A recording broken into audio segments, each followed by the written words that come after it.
flower friends. It is your friend in flowers, Lisa, and guess where I'm coming to you from today? Look at this. How about, this is Sylphid celosia. How gorgeous is this, right? You want to learn how to do this? Did you know that I do a live show on Wednesday nights at 8 p.m. inside our app, and it's all about seed starting. Lasts a little bit more, probably about 30 minutes or so inside the app. Show you how to do it, what I do it with. It's really a lot of fun. So if you haven't ever attended one of my live shopping shows, tonight is your chance. 8 p.m. Eastern Time inside the app. To get it, you can either simply comment app here, and I'll DM you the link to get it, or you can just simply go to your phone's app store, search Gardener's Workshop, and download the free app. It's free. Shop. And that's where the live show happens. It happens on Wednesday nights at 8, and then we do another show on Friday. And they're kind of different from each other. So Wednesday nights is my seed starting night. So friends, welcome to Ask a Flower Farmer. That's what this is all about here on Instagram. It's hosted by thegardenersworkshop.com. And I'm just happy to be here with y'all today. I am standing in the grow room because we're freezing around here. Today I'm learning the lesson. So today's April 17th. Our last frost date typically is April 15th, right? And I'm just reminded why I'm so happy that we have not planted any of our warm season tender annuals yet, because no, it's not cold enough to kill them out there, but it sure chills them and shocks them and slows them down and predisposes them to more disease and pest issues because they're so stressed, y'all. I'm so glad that I didn't push the envelope this year because I am standing in a room full of what I'm going to guess is probably 1, 2, 3, 4, 5, 6, 7, 8, 9, 10, probably 10,000 seedlings, probably just ready and rolling to go out. So Ask a Flower Farmer is all about where you can post your questions that you'd like for me to try to answer that's kind of related to flower farming, whether that's the growing or the business or seed starting or whatever you've got. Now, if you have a question you'd like to ask, post it down below in the little bubble with the question mark in it, because that way I don't lose your question as names are scrolling by constantly, and I won't lose it that way. So we are knee deep. I mean, I have so many trays of celosia, y'all. Look how gorgeous. This is a coxcomb, Higyoku it is. And this is called red stem. You can see the stem is red. It's really, really beautiful. And on tonight's show, I have to show you this while we're waiting for questions to come around. Look at this. This is my one of my eucalyptus. This is polyanthemus. Started in the small block back in January, y'all. And it's going to be planted out probably next week. And it is just looking really, really beautiful. So we are storming in right now on our farm. We're finishing up the first warm season tender annual round of seed starting, first succession. And so just in time for us to start making beds and starting to plant these plants, because I'll move them out. Tomorrow night is our last night below 60 degrees in the 2-week forecast. So most of these babies will be heading straight outdoors to the carport to be hardened off. And while they're hardening off is when we'll be building our beds outside, out in the field with the biodegradable film. So we'll spend probably next week building the beds, and then we'll proceed to start planting. And so this is kind of how the rotation goes here. Then we'll get everything planted and everything else that has to be done. And then guess what we do? We starting seeds again for the second round succession planting. So it really is, people just don't realize how great it is to succession plant once you figure it out.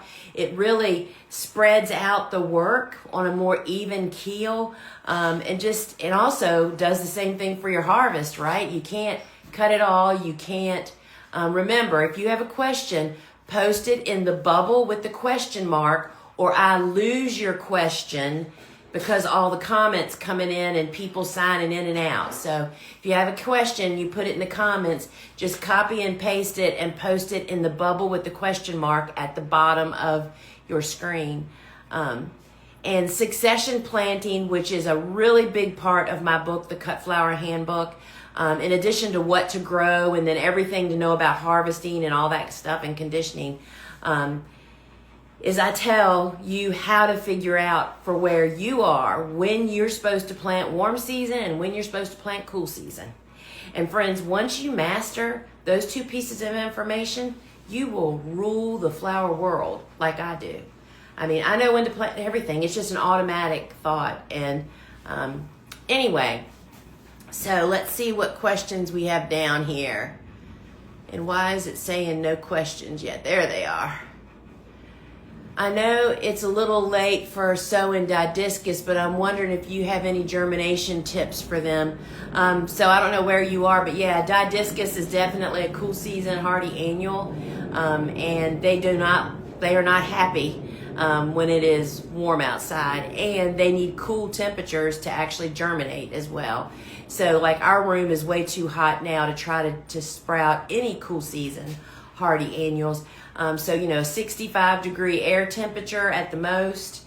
And then, my true words of advice would be skip it. Just save it for at the proper time, because you're going to struggle to get it started when you should be busy doing a lot of other stuff. And you're going to struggle to start it. It's going to be puny, and it's going to get killed out in the garden when the heat and humidity comes and perform horribly. And then you're going to think didiscus isn't the greatest, and it is greatest when you plant it at the right time. Do you know what I mean? It's like you're setting yourself up for a little torture and extra work, and I would just say I'd pin the seed packet to your calendar. I don't know if we actually very early spring planted. We're right on the edge. I'm in 8A. We're right on the edge where it's winter hardy, meaning it's possible to fall plant it with great protection. And I just don't grow stuff like that anymore. It's like if you're going to be fall planted around here, you're going to have to hold your own. So that's what I would do. I would pin that seed packet so if you're going to be planting, so my last frost date's April 15th, which was just a couple days ago, right? So 6 to 8 weeks before that date is when it should have been planted, which meant you should have probably started it the 1st of January if your date is the same as mine. So hope that helps you. So the questions.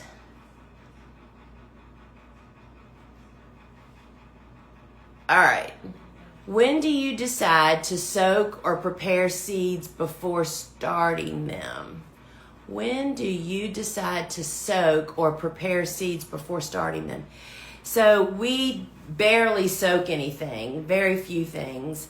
And prepare, we don't start any seeds that need special handling, like a lot of natives sometimes will need. And so we basically pull the seeds out and start. But if something needs to be soaked, we used to soak sweet peas, but we don't do that anymore. But we do occasionally soak pepper seeds. That definitely helps their germination. And we're talking, they don't soak but like an hour. So that's pretty much it. I mean, Bobo collects the seeds from here on the farm, from our storage, or gets them from the warehouse, and then we just go to planting seeds. I have dianthus growing, and it's blooming sides, but tall buds are closed. I can't read this. I have dianthus growing, and it's blooming side shoots, I guess, but tall buds are closed. Trim off or cut it all. I'm not sure I understand your question, but if for dianthus, we're looking for a third of the buds on a head to be open when we cut it. And if it's short and you're not seeing that yet, just let it go. I mean, and if it's too short to be used, I would just let it keep growing. It may grow enough. Once we're at that time of the year, even with cool flowers, it's not really warm outside for most of us yet.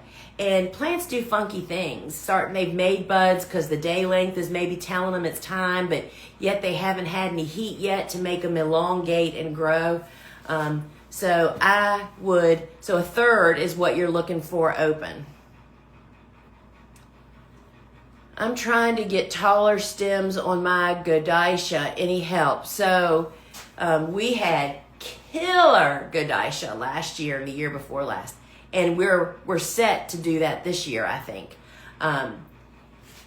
Timing of when you plant it is the biggest thing. So Godicia is a cool flower, cool season hardy annual. We don't fall plant it because, again, I have fall planted it and some of it survived. It needs extra protection here in 8A, which I just don't do that anymore.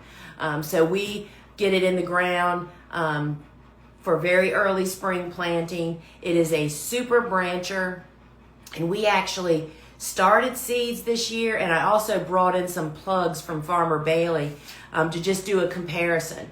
I think I brought in salmon or white, but they're all planted out there and they're all looking great.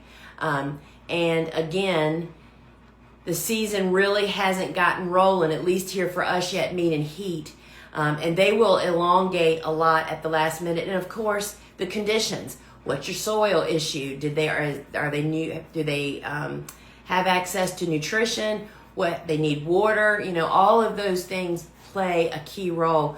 But timing is the most significant one, and you cannot overcome poor timing by anything else, because they get triggered by day length and heat. And when they start blooming, if they're short, then that's really a challenge, because I've had that happen before.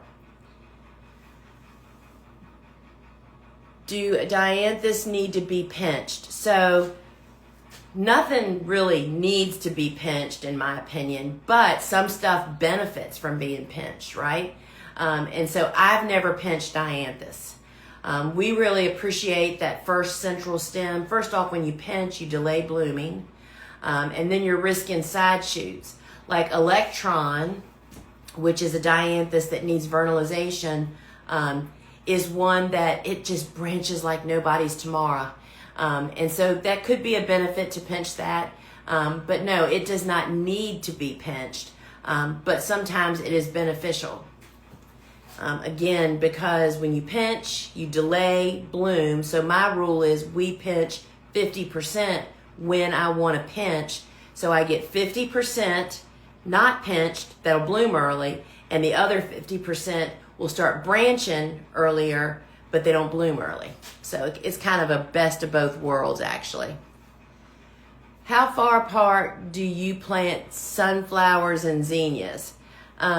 So two totally different habits. We only grow single stem sunflowers so that we can control the size of the heads, which how you space them in the garden does that. The same variety of sunflowers planted 6 inches apart in all directions, which is what we do. You get a perfect size bouquet sunflower about this big. That same plant planted 12 inches apart in the garden will grow a head this big. So 6 inches is what we do, or tighter. And zinnias are the same as almost all the branching annuals that I grow. 4 rows in a 30-inch wide bed, 6 inches apart in the row. When you plant out seedlings, do you cover with frost cloth mini tunnels until it warms up? So Casey, depends on this. I'm just thinking. So it depends on the season. But if you're talking about warm, like what we're getting ready to plant now, if I had planted these warm season annuals that I'm standing amongst in this room here, definitely they would have had to have been hooped and covered, because our nighttime temperatures are still dropping. The goal is to not plant warm until nighttime temperatures. Totally disregard daytime temperatures. I can't speak, y'all. it's the nighttime temperatures that you have to focus on, because that's what messes with your plants. And we're looking for 60 degrees or above for the 2-week forecast before you start planting warm season tender annuals. And if you have cooler temperatures, they definitely need to be protected, hooped and covered. But as I have said so many times, we have learned that unless you go to the trouble to protect them, it is not worth planting them early, because the later plantings will actually bypass those early plantings that didn't get special attention to keep them from getting cold. Plus, they're more susceptible to disease and pests. So yes, I use hoops and covers for all different kinds of situations, but for sure, if you're pushing the envelope and not waiting till it's the proper temperature, you definitely need to do that. Can you pinch Bupleurum? I have never pinched Bupleurum. Bupleurum is a one and done for us, and for many people that I've spoken to. So that means you get one stem, really great stem, usually, especially if you fall planted it, and then we also succession. That's it. So no, I would not pinch Bupleurum. What is your source for flower buckets? Lots of different places. So we don't collect buckets anymore because we had just, how many buckets did we have, Bobo? Hundreds. And so we use so few buckets now. We still use probably 20 to 40 a week, maybe, with what we currently do. But there's a lot of different sources. Connecting with your local supermarket that has a bakery department. All their icing comes in 5-gallon buckets. Chick-fil-A, if you have Chick-fil-A's, their pickle buckets are the best. And supermarkets also that have floral departments also have those short black buckets, which, by the way, should only be used for delivering bouquets and stuff to supermarkets or consignment places. Those are not buckets to... they're short. They're not conducive to other commercial customers. And using around the farm, they're just more fragile, and they're just tall and wide, and they kind of make a mess out of flowers, in generally speaking, beyond their special use. So those are the places, delis, that get pickles and that kind of stuff. And of course you can buy them, but you're paying $10 plus for a 5-gallon bucket probably. How tall are your wooden stakes supporting your netting? I'm looking at using and cutting rebar, and my husband thinks 3 foot. Okay, glad you brought this up. I used rebar for many years. And let me tell you why I don't use rebar anymore. First off, you need to have a tennis ball to go on the top of every rebar. I have a scar between my breasts of bending over and almost puncturing my body. Because once the flowers grow up, it's not so obvious, and that's so skinny, right? So you just need to connect with either a person that plays tennis or a tennis court place. They have buckets of old balls, and we just cut them and put them on the top, right? So that's the tip there. The other reason that I don't care for rebar is you really have to have a pole puller to get them out of the ground when it's time to remove them. I mean, this is because after doing this for 27 years, I mean, back when I was young and robust, you didn't mind wrestling posts sometimes to get them out. That's no longer the case. So you have to have a way to remove them. There's all kinds of post pullers and those things that'll work. But other than that, rebar is good. So I would use 36. You want practically 36 inches above ground. So probably 40 to 48 inches tall, because here's what you don't want.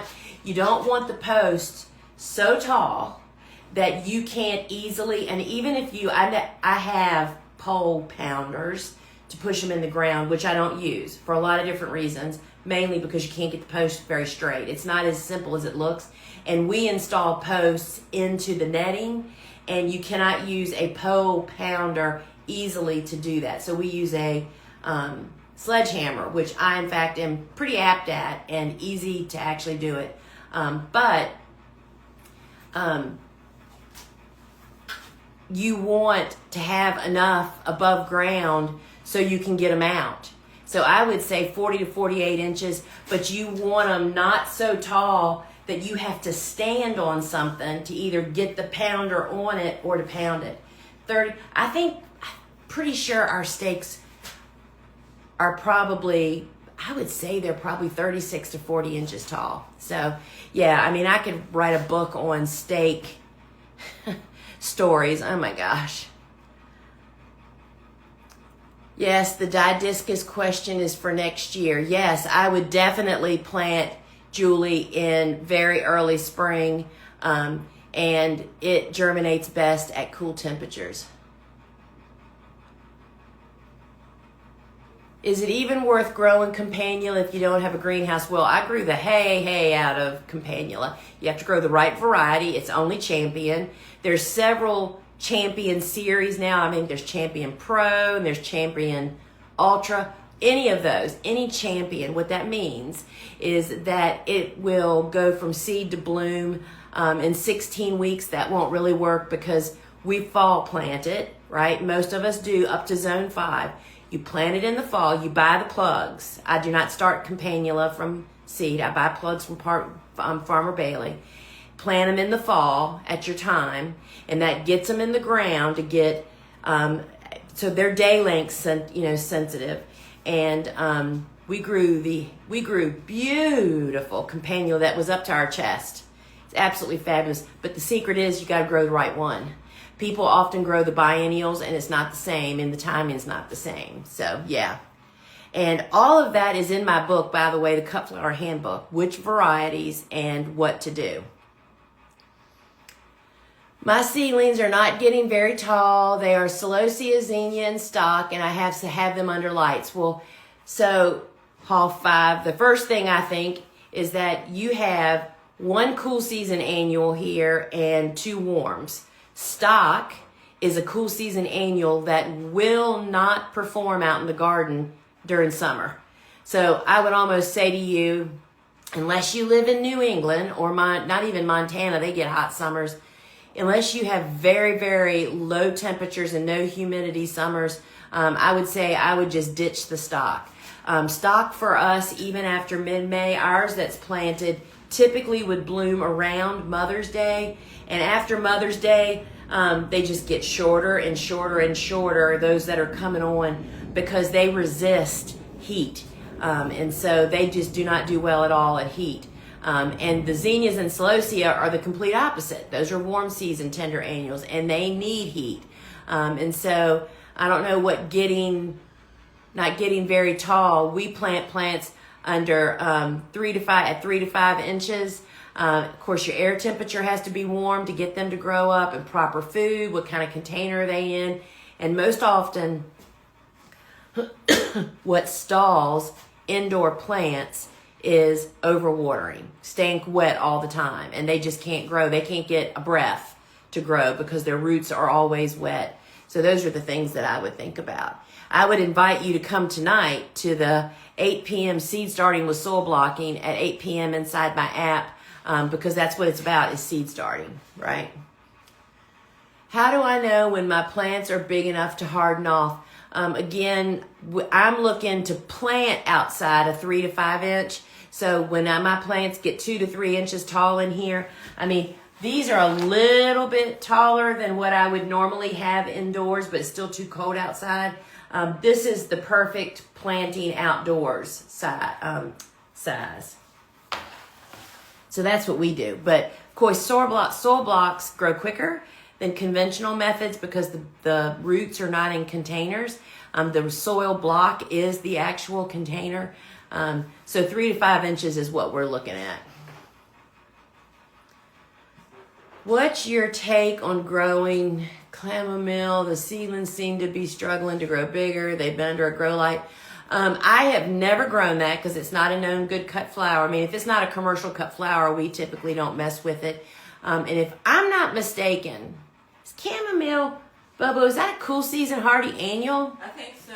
I think it's a cool flower. Cool season hardy annual, which means cool is what it wants. So that probably should have been planted outdoors weeks ago, potentially, to get established to go on. So that may be part of your problem, but sorry, I have not grown that. When to transfer my green onions into the dirt. So if you're saying you've started seed of onions, they should have already been out. They're another cool season, hardy annual. My onions have been planted probably for 4 weeks or so. I bought plants because I missed starting my own. So, you know, I would say to you, one of the messages that we really tried to make super clear in my book, The Cut Flower Handbook, is for people to understand that there are there's two, in my world, there's 2 different types of annuals. Warm season tender annuals and cool season hardy annuals. And that is the first step to becoming a stellar gardener, whether it's vegetables or flowers, is to learn that there's these 2. And when should you plant those groups? What's the proper time to plant in your garden? And then to learn who's in that group. And we take you through the steps in the book of figuring those things out for yourself, for your garden, because it'll change everything. You'll grow banner onions. You know, your onions should be bulbing up probably by now, not getting planted, right? So often isn't that the case? That so often we are trying to get started with stuff that should be on the verge of blooming or producing, right? And you pretty much have to buy plugs of campanula. Is that what I'm gathering? No, I mean, you can try to start it from seed, but I'm saying that the seed is not inexpensive, and it is challenging because it has certain degrees of temperature, air temperature that they need, just like Lysianthus. Very focused temperature to get good germination and then to grow them up properly. And by the time you kill half of them, you'd have been better off to spend a little bit more money and have a tray of beautiful plugs delivered. So yeah, that's what people that are experiencing, I mean, that's, you know, everybody in the beginning wants to start everything from seed. And I get it, because I went down that road too. Wasted so much money on seeds for Lysianthus, campanula, trachelium, delphiniums, all these things that I thought for sure I'd be the superstar seed starter. Well, no, I wasted so much gut juice stressing over it and then had nothing to show for it. I could have just bought plugs and then made back 10 times my money because I had great plants to plant, right? Orlea is short, but was planted in the fall, just cut, and I'll send up a taller one. So yes, Orlea is a great brancher, I'm just thinking, I saw ours out there. Ours aren't big enough, aren't mature enough yet to cut, and they're still pretty short. But yes, they get taller, and again, once it warms up outside, they'll just pop taller. So yes, they should branch. They're pretty prolific, actually. Ranunculus starting after soaked in trays. I'm sorry to say, or happy to say, I have never grown ranunculus, so I cannot answer that question for you. Is mushroom compost beneficial for cosmos, dahlias, zinnias, and Mexican sunflowers? So I think pretty much most finished compost of whatever origin, mushroom, leaf compost, cow manure, chicken manure, whatever it is, compost. The key thing is that it's actually finished and totally cooked, which means it has no odor. And the thing to be aware of with the things on your list there, cosmos, if they get too much nutrition or water, they will not bloom. So I'd go very easy on the compost, and we do not fertilize them. But the others should be just fine. So friends, I'm going to wrap it up with that. It's turning 1 o'clock, and I want to remind everybody, if you want to learn more about how, let's see, what can I show you? Look at these. This is hibiscus, mahogany splendor, which is an amazing annual. If you want to learn how to do this, look at that germination. And they will grow in that little block until they're ready to be planted out, which will be in about 10 days. If you want to learn how to do this, join me tonight inside my app, look at this. This is Gumphrina. How beautiful. This is 60 plants, y'all, in this little tray. How amazing is that? If you want to learn how to do that, join me tonight. Get my app, which is 100% free. You can comment app here and we'll DM it to you, or just go to your phone's app store. I actually have two phone apps. We have the one that you need for tonight, which is called Shop, Gardener's Workshop Shop. You can go in there and watch replays from previous shows, see harvests, lots of great videos in there on the products. And then our other app is called the Learn app. And if you're one of my private club, sorry y'all, my nose is all of a sudden getting me. If you're one of my members of my private flower farming club, or you own one of my online courses, you definitely need the app. But even if you don't have any of those yet, if you haven't really gotten into learning from us, if you download the Learn app, there's a free online course in there waiting for you, how I build a trellis tunnel. So you can grab both of the apps and download them. They're free. One app has an online course, the Learn app, and the Shop app is where you'll find me tonight at 8 p.m. For seed starting with soil blocking. And hope you guys will join me there. And if you are in my membership, if you're in my Flower Farmer Club, see you guys at 2 o'clock to sow some seeds together for the sowing circle. All right, friends. Ciao.